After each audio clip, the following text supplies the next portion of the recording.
Hello everyone, welcome to my YouTube channel. कैसे हैं आप? होपफुली सभी बढ़िया होंगे। आज हम डिस्कस करने वाले हैं एक नई वैकेंसी के बारे में, जो कि है बैंकिंग सेक्टर से। बैंकिंग सेक्टर में यूको बैंक की तरफ से।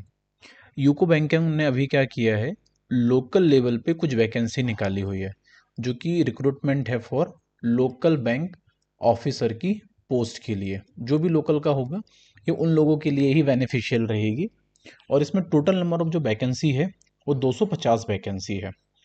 आइए हम इसके बारे में डिस्कस कर लेते हैं। इसकी फॉर्म फिल करने की स्टार्टिंग डेट क्या है, लास्ट डेट क्या है, कौन कौन सी पोस्ट है, कौन कौन से स्टेट पे वैकेंसीज हैं, उन सभी के बारे में हम डिटेल में नोटिफिकेशन में डिस्कस करने वाले हैं।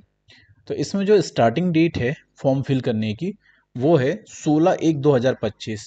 16/1/2025 से इसके फॉर्म फिल होना स्टार्ट हो रहे हैं। ठीक है, तो आप 16 से अप्लाई कर सकते हैं इस वैकेंसी के लिए। और लास्ट डेट है 5/2/2025। 5 तारीख तक ही आप इसमें अप्लाई कर सकते हैं। क्लियर है? और एक चीज़ और है, इसमें करेक्शन के लिए कोई डेट नहीं दी गई हुई है कि आप इसमें मॉडिफिकेशन कर सकते हैं फॉर्म में, या करेक्शन कर सकते हैं या नहीं कर सकते हैं। तो आप जो भी फॉर्म फिल करो, फर्स्ट टाइम राइट पर ही फिल करिएगा। ठीक है, तो वन टाइम में ही आपका ये फॉर्म फिल होगा, अदरवाइज आपको फिर से नई आईडी क्रिएट करके फॉर्म फिल करना पड़ेगा। होपफुली क्लियर हो रहा होगा यहाँ पे। अगर कुछ भी आपको डाउट हो तो कमेंट सेक्शन में आप बेझिझक होकर पूछ सकते हो। मैं क्वालिफिकेशन की हम बात करते हैं तो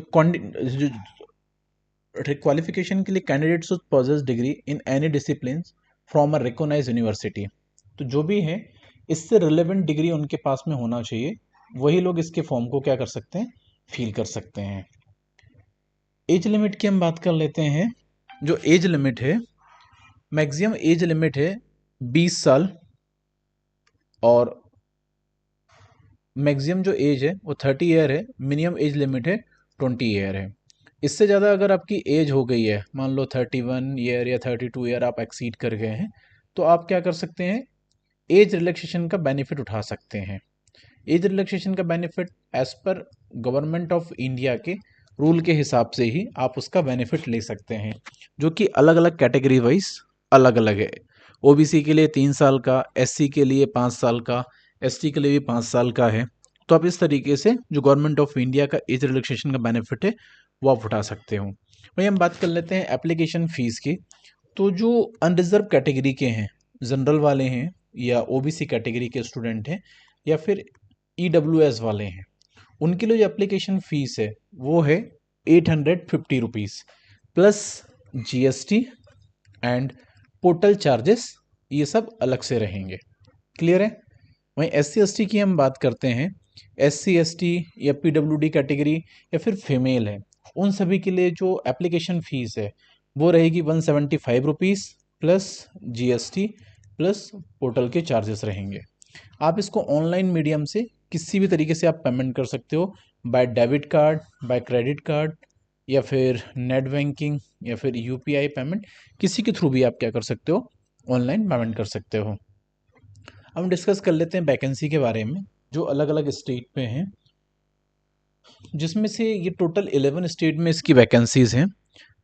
गुजरात, महाराष्ट्र, असम, कर्नाटक, त्रिपुरा, सिक्किम, नागालैंड, मेघालय, केरल, तेलंगाना एंड आंध्र प्रदेश और जम्मू कश्मीर। टोटल मिला के ये जो 11 स्टेट्स हैं यहाँ पर इनकी वैकेंसीज हैं, और सभी स्टेट पर अलग अलग हैं।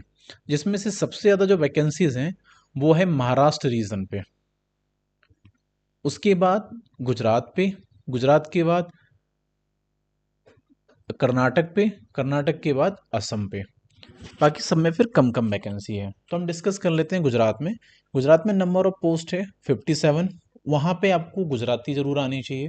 अगर आप गुजरात रीजन से फॉर्म फिल कर रहे हैं तो बेसिक लैंग्वेज वहाँ की आपको आना चाहिए।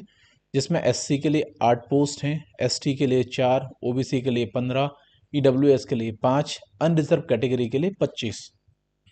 क्लियर? भाई महाराष्ट्र के लिए total number of vacancy 70, 10 SC के लिए, एसटी के लिए 5, ओबीसी के लिए 18, ईडब्ल्यूएस के लिए 7, अनरिजर्व कैटेगरी के लिए 30।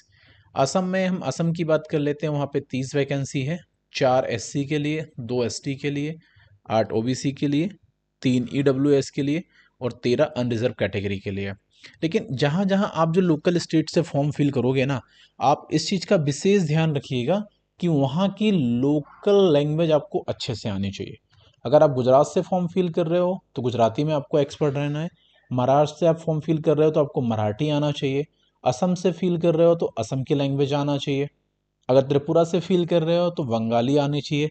सिक्किम से फील कर रहे हो तो नेपाली और इंग्लिश तो दोनों कॉमन है।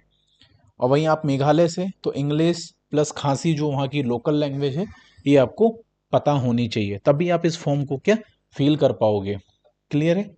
तो टोटल नंबर ऑफ जो वैकेंसी है वो है 250, जिसमें से एससी के लिए 31 है, एसटी के लिए 14, ओबीसी के लिए 63, ईडब्ल्यूएस के लिए 21 और यूआर के लिए, यूआर मतलब अनरिजर्व कैटेगरी के लिए 121 पोस्ट हैं।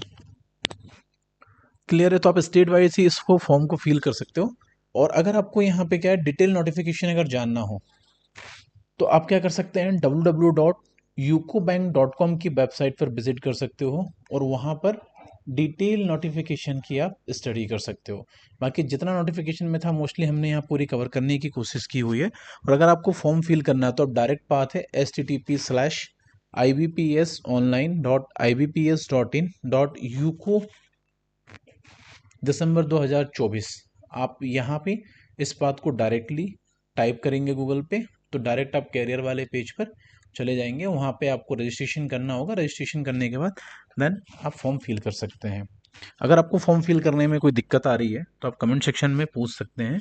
वहाँ पे हम आपके सारे इशू को रिजॉल्व करवा देंगे। वैसे हमने यहाँ वीडियो में पूरा कवर करने की कोशिश की हुई है। तो इस वीडियो को लाइक करिए, चैनल को सब्सक्राइब करिए और ज़्यादा से ज़्यादा लोगों को शेयर करिए सो दैट आपके साथी लोग भी क्या हो इस वैकेंसी का बेनिफिट उठा पाएँ। होपफुली सारी चीज़ें आपको समझ में आई हुई होगी, क्लियर हुई होगी। Signing off this session. Thank you so much.